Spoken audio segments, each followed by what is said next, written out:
लौकते नहीं खने बरा पता नहीं कहां बाड़ को बेस ताको तनी कोलोन के बगैचवा में रहम हम इनकर फोनवा काहे नहीं खन उठावा। हेलो हाँ बोला ममता का कहत रू तू? ममता का कहत रू? अरे कहाँ बारू बोला? कहां बानी? अरे हम तो बानी है बगीचवा में मकई बोआवत तनी नु। कहां बगीचा में बानी? जेम कब से ताकतनी कहां देखत बगीचा में दूर में हूं देखत गाड़ी चलती है एगो देखत। ओने नहीं खीरो वाला। अरे बानी खेत बोआवत तनी अभी जनेरा बोआवत तनी नु। आई कबे से रोके ताकतनी बुझात नहीं खे घरे के बहाना कोसे छुप छुप के आवत नहीं हम। केहू नहीं खे ना पिछुरिया बानी ए तब हम म छोड़ छाड़ के आवत तनी हम। मम्मी घर ही दिया ठीक है ना। हां यही सब पिछुरिया आइल बनी। अच्छा तो हम ट्यूशन के बहाने आवत तनी। ठीक है बात तू आवो। ठीक बा ओजे रही आइने के फिर आइम तो फिर 4 ना ना हम पुरानका गछिया में ओजे आवो हम ओजे पे भेटाई होजी। ठीक बा इंतजार करो आवत तनी लगले आवो।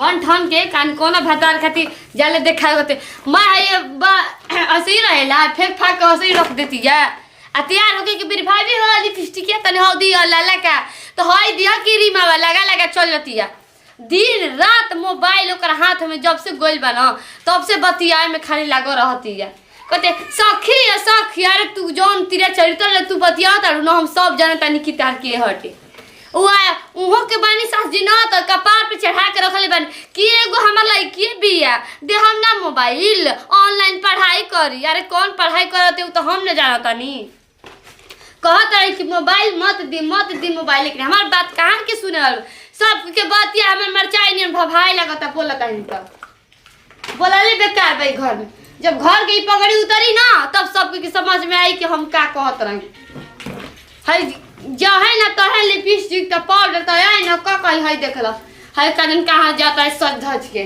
और सही छोड़ छोड़ के चल गेल बिया आवस आसुन का के दरवाजा त न्यू काम ने गुधान दबा खाली 10 छिपा खा के हुरे के कॉल पे आ रख देबे के बाटे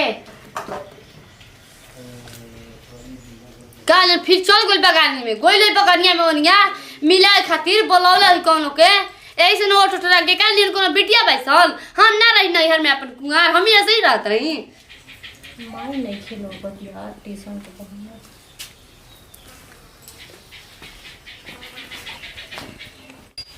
माई ई का करत रे?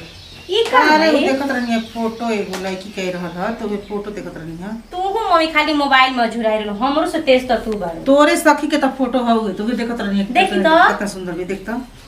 ओहो ई तारा पे भेजले बिया हमार नंबर रख चल ठीक बाटे होई केकरा संग फोटो खिचोइल बड़ी? अरे ई हम ओको बनाए नी इंस्टाग्राम पे वीडियो ओही वीडियो अरे जाना तनी तोहरो इंस्टाग्राम पर बड़ी चमकत हटाओ हटाओ सजनदार पापा अगर त लाइन त देत नहीं खन तो इंस्टाग्राम पर लाइन दे बोल बुठेर जो जा जा तरता हवा तो मजाक के कर दी भौजी में तंटे रहेली। सुन बात जा तनी ट्यूशन ठीक बा जा तनी ट्यूशन 4 बजे आई जल्दी से आ ना तो बढ़िया में कोतनो हम कहीं जानी बाकी ई ना कहीं रिश्ता रहते कहीं ना जल्दी से आ जिए पढ़ के सीधे मन से घरे तो कहां जाए लड़किन संग ही नीला के सखी संग बैठ गोनिया ना जातन रोड पर चल गोनी खाए छोला पर घूमम हो जावा ठीक बा। आज तक सुन ले बड़ी हमारे बारे में कुछ हां ना तो ऐसे कहत न चेताओ तनी टेंशन मत ले। हां टेंशन होई नु तोरा ने के बुझात के टेंशन ना होई। अरे माई तोरा हमरा विश्वास बा नु विश्वास बा ऐसा कौनो गलत काम ना कर कि तोरा पर का कला कीचड़ के उछाल सके चाहे तोरा मतलब इज्जत माटी में मिल जाए। देख तेरे लवर के फोन आगलते बात कर मजाक कहीं नहीं है भाई पता ना कहां बाड़न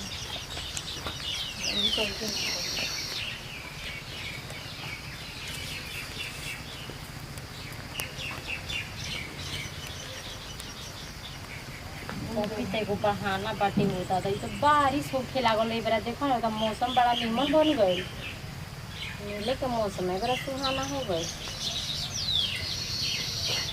हेलो हाँ बोला कहां बड़ा? अरे बस आइए गोल बनी एकदम जरिया आ गोल बनी पढ़े के बनल बन जल्दी आवा। ठीक है बा एकदम फोन रखो हम आवत तनी जल्दी दौड़ के आवा। हाय बड़ा मौसम कितना अच्छा बन गइल बाटे क्या मौसम सुहाना है।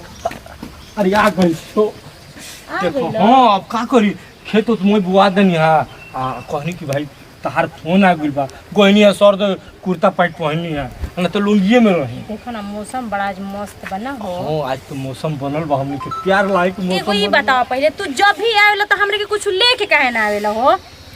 अब का मतलब खेत पथार में कुछ मिली ई तारा ना बुझाला। अरे त बाल ओल होई चाहे एगो खीरो रो कुछ हो त कहाँ खीरा उरा लागल बा? तोरा खेत में खीरा फरल बा हम देखत। अच्छा चलो ना खेते में तू खेते में चलो जितना खाए के बा खा लियो। खेतों में हाँ केहू बा ना केहू नहीं खे। चलो आए चलो ठीक है बा, चलो चलो चल चलो तो। अरे यार बारिश होखे देखो लगा ना। अभी अभी ये बारिश होके के रहे। बुनी पानी में ओने मत जाई जा कहीं एनिए बैठ जाई जा खा। का भगवान जी हाँ। आज तोरे हमरा से दुश्मनी रहे का? इतना अच्छा लागी देबे खेत घूमती हम। हाँ अब कैसे हो कि ना हेने के करके ताकि ना जी आप तो हने जानते हो ये फूल उल बा कचटा तनु चलो बैठो नहीं जे ठीक बा हमनी के प्यार दे बैठी जाओ ऐसे डेली छुप छुप के मिलला से होई। हैं तो यही से कह देनी अपने घर वाला से बात कर ली हम शादी हो जाए। तो हमार घर वाला से तो हम फ्री बा हम बाबू ले माई ले पूछ ले लो बनी माई बोल देल बिया कि जो अपन मन से कह। हमार लेकिन घर वाला नइखे मानत। हाँ? हमार मम्मी कहती है ना कि जहाँ हम शादी करें तोहे तोर शादी होई ना एमे तोर शादी ना होई। ना तो मानते नहीं तू हमरा ले प्यार करे लो नु हैं तो माई बाबू बताई पहले रोज प्यार ना करती तो हम पढ़े के बहाने आई थी ये ना। कौन दिन हटे?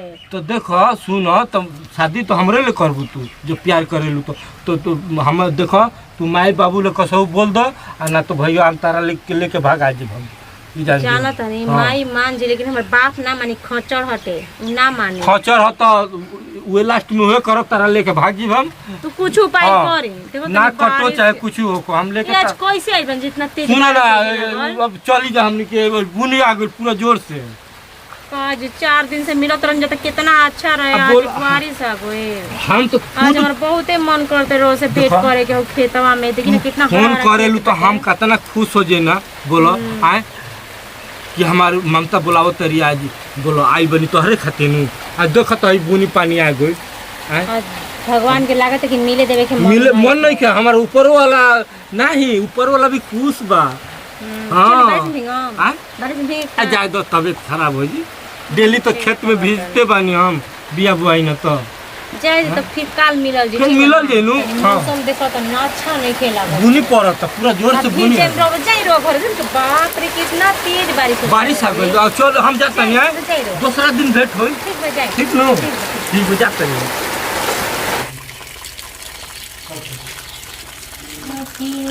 गाओ आगुन नन मटका मार के ए तनी हमरा से कम बोल कर देखा तन तार जब जतन तब तू टोन फेंक रहल बाड़ू तू हूं मार ल का दिक्कत बाटे बड़का बड़का झुमका पहन के चलते बाड़ू लिपस्टिक मार के चलते बाड़ू तो बियाह तक हो गेल हम तो करता लेकिन मरद थे तू कोन भताल खातिर करता सही तू अचानक की बात कैसे कह सकेलू? अरे बाप रे कैसे पढ़े देखा? जाता किताब पढ़े जाता कि बिना के नन मटका मार जाता। हमरा माई बाबू के फेर नहीं के त तहार का फट अरे बाप रे भाई तुमके फेर नहीं के तो हम तला घर कुछ ना तू- बोल भ जाई हम तो बोल जा सकी ना छिला ना ठीक बनो ए का हो पढ़े करेन तो कहत रही कि कोना भतार से भेंट कर जातो तन बताओ तो पहले अपने चलते पढ़ाओ ना जाओ का आज तू कहत रु कर गांव वाला कही गांव बात करे बड़ी। वाला जानते नहीं थे सब बस कर हो गई अरे तो रोवे तो कपड़ा पे चढ़ाओ का कपड़ा पे चढ़ाओ? तहारा से का मतलब बटे का मतलब बता रहा से हमें माई का बात चढ़ा से कुछ हमार के जाता है ऐसे को हदे लानी ना तारा से बैठ देखी काल गुने उल्टा सीधा होई ना तो हमनी के दोस्त मत अच्छी देखो बने पढ़ाई लिखाई में उल्टा सीधा होला पढ़ल लिखल रही तो कहने का करती ना पढ़ल बड़ी नहीं कुल के हाल जानो हम करी गवारे बारी तनी इज्जत से रही ना वैसे हम कभी के बेइज्जत से रहता के बेइज्जत से रहता हो औ का कैसे रहता? हम ऊपर जात रही बाल खुला का लाल लाल लिपस्टिक मार के ऐसे खुला का नहीं जाता हम कैसे- ये फैशन शो में जाता नहीं कम बोल बुझले एक कम बोल मिनट हम कैसे हो जाई तो हर छाती काहे फटता किन के देबे लुका हम ना ना ना हमरा घर के लड़की ना हड़ू बेटी ना हड़ू तहार ना होनी कोने को पैदा कैले अरे बता चुप रह। पहले जब पैदा जब कर जतन तब जे कुराब सिर्फ कुछ बोलत रह तड़ी जब जतन तब रे सिर्फ बोलत रह तड़ी पूजा करे तो भाई आई जने खल तू के करके दिखाओ तो के करके दिखाओ तो लिपस्टिक मार के बोला ना पहले रही जब जब तक बैठते रहेली अच्छा और तड़ू ना तक बाद में काम करी जो- आना कर जाना काट के चल के साड़ी हाँ। पहन के सब। अरे सका होता नहीं ना तो रौरा एक दिन उ रोम ना तब रे तू पता जा चल तू जा हो गलू ठीक है बहुत बाटे बुरा तरू नहीं पढ़ैली ना तो हमरो नाम बता अच्छा, दे तो हम जाने ठीक बाटे कैसे? ऐसे देख ले हम जा पांच पैसा का बहुत साड़ी बुरा पहन के तरी। कोना फटार के अपने दिखाओ तरी आओ तरी हमारा पर जोरा जमाओ तरी भइल बड़ी देर अरे ते कहां लेट कर देले सर लेट के करनो हो गई दिया में तो घुस गइल ना दिमाग में लेके कुछ लेट तू के काबू तौरी कहे लगी समझ गेलू नु बुनी परे बोल लागल दिया ऐसे बोलनी बुनी परे लागल हाँ, लोकता बुनी नो परे लागल। तो ई फिर बतिरन बात हम- साफ बुझाता कि बारिश होता तो कैसे दिमाग हमारो काम ना ना करेला काम कर दिमाग पतोहिया बोले लागल नो तो दिमाग का काम जब ना रहे कर तो चल हटा हो ना रहे तो करे लगल लगलो इल्जाम लगा तू हो ना जब लगो तो नहीं तेहू अजब अजब बात सोचे लगे दिस बड़ी समझते हैं जो खो पी जो हमरा काज के बदे से उल्टा से कदम कैसे ना पढ़ाई करम देखा लो ना पढ़े जे ना पढ़ जीवन ना तो पढ़ाई ना करू तो बियाह करिए सको नो बियाह कर त हमरा बिना पढ़ाई लिखाई के बियाह नहीं किया करते घरी हम कोनो बड़ा लड़का से दिक्कत बोले होता ना जानी बात खेल जो ओकरा के बुझाई बिना पढ़ाई लिखाई के घरी बियाह होत रुए कत लड़किन के बियाह करे में दिक्कत होता जन लड़की पढ़ा लिखा लड़की सतन के हाँ हेलो ममता अरे कहाँ बारू आओ तो ये जी तने आइल बनिया तू कहाँ घर में घुसल बारू के ने कबे ले 2 हाली 3 हाली मैं रिंग गइला आ तू फोने नहीं को उठावत आए हेने आवो बहरी खार बनी तार घर के आगे खार बनी हम हाँ आओ तारू ये मौसम बनल बरुआ तू हने ई रोटी पकाओ तारू दिन भर रोटिए पकेबू का हाँ एने आवो कितना दिन हो गइल बा मिलेला तारा बुझाते नहीं कि तनी हम अपन लभरों से मिली कि ना मिली अरे तो माई उई के कोनो बहाना वाला मार के आवो ना बहरिए तो बानी तहार हाँ ठीक बड़ी मौसम बढ़िया बनल बा एकदम ए बेरा हाँ एकदम तनी सेक्सी मूड में आई हो तो तनी ए बेरा एकदम बन ठन के आवो एकदम आए अरे तार घरवा के सामने ही तो एनिया आइल बनी हो हाँ जान तरू मार बुनी पानी पड़ल बा एकदम रिमझिम बरसात होता हाँ, एकर तो एगो आनंद ही अलग हुई नु ठीक बा 2 मिनट में आओ तरू नु ठीक बा आओ दिन भर हमार लड़की के देख के जरत रहती है देख जरनी है आ जब देखो पढ़ाई करके जब आवती है तब भी लड़ाई करती है इतना ही मन बिगड़ पड़ बिया एक चलते मैंने लड़की हमारे पढ़ो मत पढ़ाई ना करते कह कैसे ही बियाह करिए सा ये भल बड़ी बियाह करे वाली अगर जहाँ गोले पता मांगता सा लड़की पढ़ल आइए बीए पास खोता मम्मी हाँ जा तनी ट्यूशन ठीक बना ठीक बा जा निमन से जब आज कुछ मत बोली हो ना तो देख लो का सेकरा काहे है तू चल कहता ना। ना तो हम काहे से पढ़ाई उड़ाई ना छोड़ ठीक बना दे जो हम ना बोलब केहू कुछ सेकरा है कही चला सुन ले पहले केहू कुछ कही तो तारा बात के नहीं खे माने के समझ गलू ना हमरा पर कभी केहू उंगली उठैले बा ना आज तक तो हम कोनो लड़का से ना बात करी ना। लड़की रखले के कभी ऐसा होई तू जहाँ बियाह करबू करिया गोर लंगर बूढ़ जैसन भी होखे हम ओकरे से बियाह करम ठीक तू टेंशन मत मम्मी तू दोबारा गलू खाए पी पर ध्यान दे समझ गलू नो जो ठीक है मम्मी बाय मम्मी हाँ कुछ खा लिए किन के ठीक ठीक बा। बा ठीक जा आतना हमर लड़की निमन बिया तब हमर लड़की के नुक्स लगावत रहे इतना हरामी पतो हिया बिया हसत पतो ही ना चाहिए केहू के बहुत बिगड़ा बिया जब कहीं से आवती न लड़की हमरा देख के जरूरत रहती है एत देख जर आदमी होला हमनियो के केहू के भौजाई रहनी है जाए बाकी ऐसे ना उहो केहू के भौजाई बिया ननद बिया आ तब एक भौजाई ऐसे ही करती है सब तब ऐसे करती है जे जिसन देखले रहे वैसन के करेला चल हमर लड़की गोल पढ़े जाइए ओकरा खातिर खाना उना बना के रखी हमार सदल सवार नहीं हालत है अपन नहीं देखा था अरे हम तो बियाह हो गए हम तो केहू और हो गइल बानी अपन देखो कि कैसे हमार दिन पार गुजरी ऐसे करती है ना जितना गांव घर के ना कहे जे कि कितना निमन नहीं है जाले स्कूल में घुस जाले फूल में कुल का तिरिया चरित्र से अच्छा मैंने न सह कैले बियाह तो करे आगे ना पड़ी का बरबरातर हो फिर यात्रा पे बोल लगलू टोके हम तो अपन काम करते हैं तार से का ना तू बोला तू ना सुननी है का भी के तू जाना होने जा ओकरा काम से मतलब रखो समझ गलू ना अरे तार से नहीं की बोला तो तू जा तो हमरा बारे मत बोली आज के बाद कुछ भी उल्टा से बोल ना कर तू कुछ कर ले जाके होने तू अपना पे ध्यान दो 76 तू बाड़ू अरे उ तो पता चल तो भगवान ने देखा तो कौन गुल खिलावा तो जोन गुल खिलावा तो अभी तरह ना हमरो मालूम बाटे ऐठ के जाती मटक के अरे ऐठल तार 1 मिनट में निकाल देती लेकिन क्या करी हमार का जाता हमार का जाए लेके ले जाके करबू अपने सब ले जेबू कुछ हो कर बोलो बनिए बरा देखत नहीं आवती है कि का करती बुझाते नहीं कि का करी वो भाव देखावती है बुझाता अरे ई कहां आइल बड़ हो कहाँ आई जहाँ मन हुई वही दिन आई अब हम के जंगले झाड़ में लुकाई जा और कहाँ कौन मिले वाला जगह तू हूं तब रोज अलग अलग जगह बदलत रह हाँ तो प्रेमी सही मिलेला आदमी बुझाइल हाँ खरे फुसवार में प्रेमिका मिलेला कहां बैठे लुकाई जे तो का करिए जे बैठ हाँ आज तो बड़ा मौसम बढ़ी बा। आज मौसम बारिश बढ़िया बा। नइखे होत ना। आए? आज बारिश नइखे हो। बारिश ना सुबह ही हो गइल बा त कहाँ ले होई? का करी हो, रोज आवत तनी तब पढ़ई के बहाने आवत तनी और घर में हमार भाभी के शक हो रहल बा, लेकिन माई हमरा से इतना प्यार करेले ना। तो तू कहत काहे नहीं खो कि हम प्यार करी ना गोले पढ़ितवा ले? का कही हो, अचानक नइखे नु कह जाती, इज्जत के नु बात बाटे। माई बाबू इतना विश्वास करत बाटे, अब विश्वास तोड़ल कोनो हल्का बात नइखे। तो कह द कि ना तारल प्यार करी ना, छोड़ द। माई तू बाबू के डरा तू विश्वास बरुआ ने बाटे। हमरा ले प्यारो करत तारू बुझाता कि अरे प्यार तो हम तरह से करबे करी हां ना। तो खाली ऊपर मन से करत तारू। बात समझे के कोशिश कर। हाँ। ठीक बा, हम तरह से प्यार बहुते करी ना। हाँ। लेकिन इने मायू बाबू तो पोस पास के बड़ के ले बा, कोनियो के इज्जतिया के सोचे के बानू। तू तो लइका हड़। तो माईए बाबू के इज्जत देख, मैं दोनों ना काहे ना होई। समझेला? हम बात समझत नहीं नु तहार। तोर मजबूरी काहे ना समझेला? हां मजबूरी का समझी, जब बोलावत तो माई बाबू तीन गो हम बीच अगुआ में खेदले हई, तीन माई गो। बाबू बीच में ले आवत तारू, खाली बुझाता कि आए माई बाबू के मत ले आवा ना, तो डर तारू तो प्यारे में मत तू लइका नु हवा, ते से तारा फेर नहीं खे। काहे माई बाबू हमार नहीं के माई बाबू हमार नहीं के डर लागत। ठीक बा, तुम से लड़ाई मत कर। हाँ। आइल बारी हम तरह से भेंट कर, तुम से भेंट कर। ठीक बा, लड़ाई भेंट मत कोई कर। नु तारा ले तू ना समझब हमार हाँ। मजबूरी। ठीक बा नु। मजबूरी तार ने हाथ ना दिल मजबूरी नहीं की समझत। तू हमरा घरे आके तू मम्मी से हमार बात काहे नहीं करत? इतना दिन से भेंट करता नहीं, कितना दिन से? तनी बोल कि हम एगो लड़का ले प्यार करी ना, आए हम ओकरे ले शादी करब तब नु आइब हम। बोलियो रोज तो तरह से भेंट करे आवते बानी, रोज भेंट करत नहीं, एको दिन बाकी रहता हमनी के भेंट करे। माने ऐसे डायरेक्ट चल कहेला जी तवन हम करी तू हमारे लोग ये तब हमरा के डायरेक्ट जाए तार माई बाबू भी आए मारे मन जाए कि ना हमरा के तनियो अरे ऐसे कैसे मारे लगन कह तो सब ये हो? खाली वहां लोग ले कि माई देख एगो लड़का कॉलेज में जाना बा। तरह हमरा हिम्मत नहीं खे जुड़त। हमार माई बाबू के का हम तारे से कहीं तू नहीं ख समझत नो। अब हम का करी, बोला तू ही बोला ये रानी का करी हम अब परेशान हो घरे गइल। आके तू हमार माई बाबू से कह कि शादी कहे, अगर माई बाबू अगर कह दी शादी तो अगर कह दी, हमार माई बहुत अच्छा ही है, हनु लेकिन हमरा हिम्मत नहीं के जुड़त के अपना माई से हम कहीं। समझ गेल नु? अब देखो तनी अब तहार जब ना विचार बोल अब का करी, हमरे नु लागे के पड़ी। तू हमरा से प्यार करला ना, तो तू हमार माई बाबू प्यार से बात प्यार कर। अपना करी ना तबे नु तारे के बोलाई ना, जहां बोलाई ना तू आवेलू।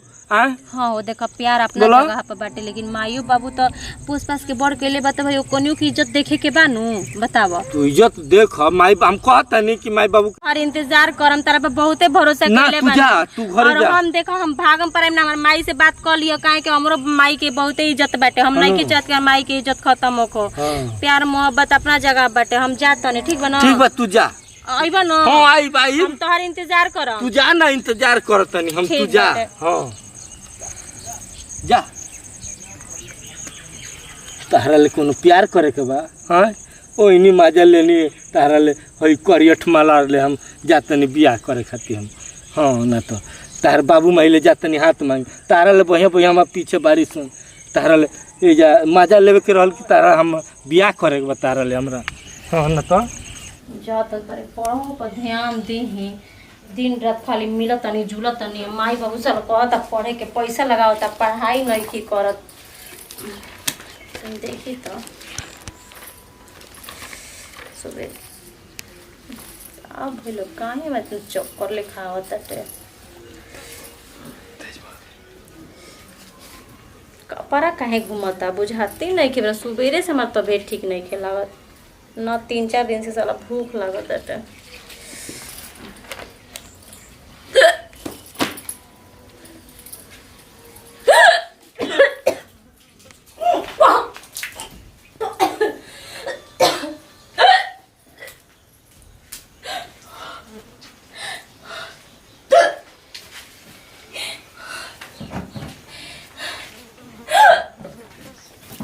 आई हो दादा ई का हो है उल्टी करता हूँ। भाभी मत तबीयत ठीक नहीं क्यों?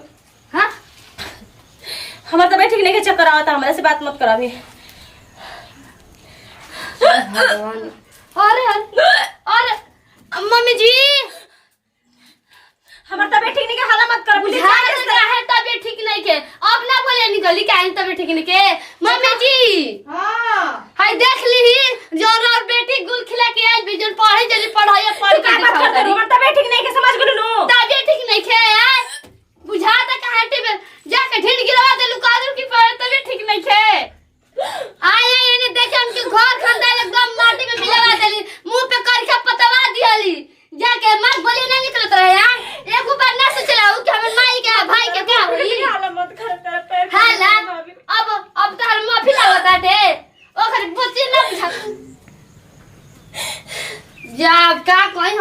जौन कहलू ना तो ना रे तारा नियन काट के हमरा नियन आदमी तो काट के रख दी घरे में।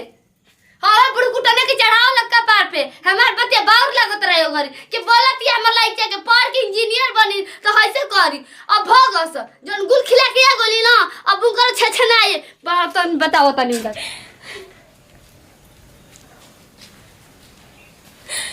करी भगवान जी पर वो हमरा से शादी करी तो हमार माई ना खिसियाई पर हम कितना गलत कर देनी।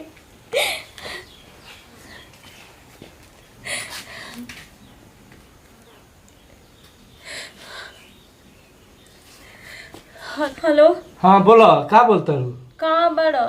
हम तो घर ही बानी अभी। तो 3 दिन से फोन काहे नहीं करत? हमारा भी फोन में पैसा वैसा नहीं है, कहाँ ले करी हम? अरे तो रिचार्ज करा ले बेला तो पहले हमारा 1 पैसा मिनट ना ना रहत। कहते हैं कि पैसा नहीं है तो कहाँ ले रिचार्ज करा ली? पहले 1 मिनट ना रहत लब तेरे मेरे पैसे नहीं के बहाना करत रह। काहे रो तर तू? सुनो हमार बात ध्यान से देखो हम बहुते परेशान बाने। अब तू ही बड़ा कि हमरे के बचा सकेला कि और नहीं के हमार तोरा सिवा। हाँ हम जाते नहीं, हम दिल्ली, हमारा अभी फुर्सत नहीं के अरे हमारा। हमार बात सुनाई से मत बोला। तू काहे नहीं समझत?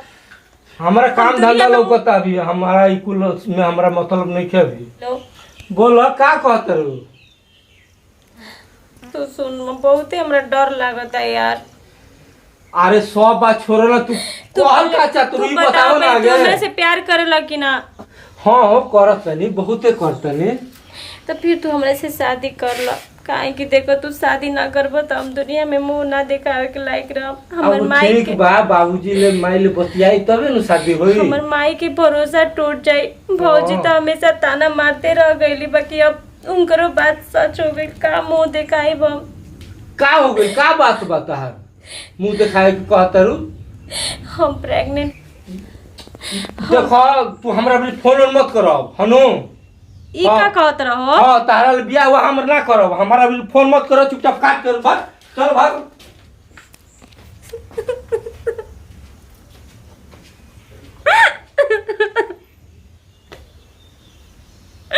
हम अपने माई से का मुंह दिखाए? भौजी हमार रोज रोज बोला रही, आज उनकर बात सच हो गई।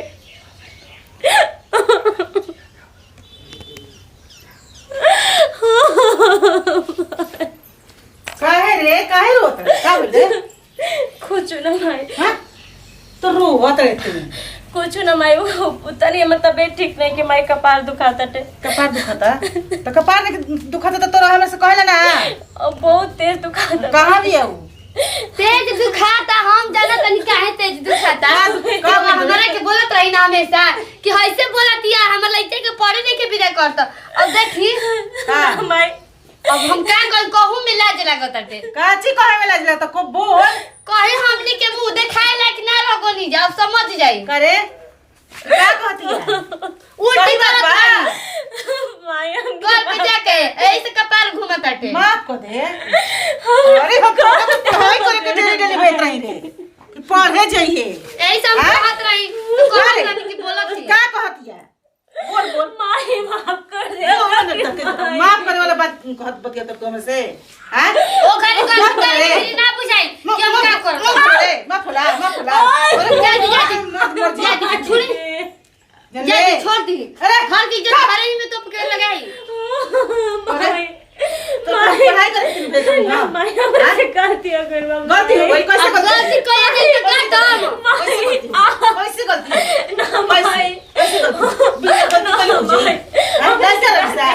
लड़का रखते लड़का हमसे रखते प्यार हम ना करते जाने निकल इतना बहुत हुआ तुम उठा ले। कबर तो झूलू मार दे कि मर्जी बुझल नहीं हो। मार दे तो जा दी सुनी चलो कौन है? कौन है? माई हम ओकरा कौन से है? प्यार करते हैं। कौन है? कौन हो? माई ओकरा से बता कौन है? हाँ कौन माई है? हम चंदना से बहुत चंदना? प्यार करते हैं। ओए नतिया हराम ये क्या बात है? लड़की कौन लड़की बच्चे बैठ सर कर चलते रे? मम्मी अगर चलते कौन लड़की बच्चे बैठ सकते रे? ये पागल तो क्या कर छोड़ लड़की छोड़ बरी के पैसे ए अब अब देखिए घर की इज्जत बाटे घर ही तो लगा के रख। घर के इज्जत पर घर की इज्जत लोग तोड़